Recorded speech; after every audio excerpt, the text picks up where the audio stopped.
শরৎকালে মনকে ভালো লাগার একটা ফুল, কাশফুল। সেই কাশফুলগুলো এখন মরে গেছে, আবার হয়তোবা যে সময় শরৎকাল আসবে তখন আবার এই সৌন্দর্য তার মধ্যে সে তুলে ধরবে।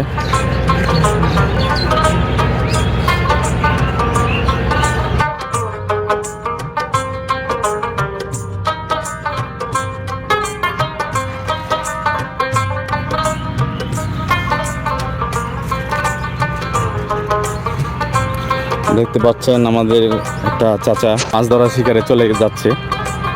আর এই যে আমাদের ব্রহ্মপুত্র নদীর ওই যে দেখা যায় একটা খরা, খরাই তো বলে যতদূর আমি জানি, আমাদের এলাকায় খরাই বলে। তো এখন তো শীতকাল চলে আসছে, নদীতে পানি কম, তাই খরাটা করার জায়গায় ঠিকই আছে।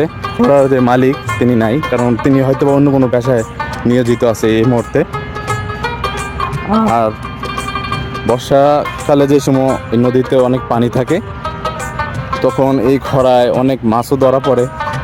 এইখানে খরা আছে, সামনে আরও খরা আছে, পিছনে আরও আছে, মানে একটার পর একটা আসি আছে।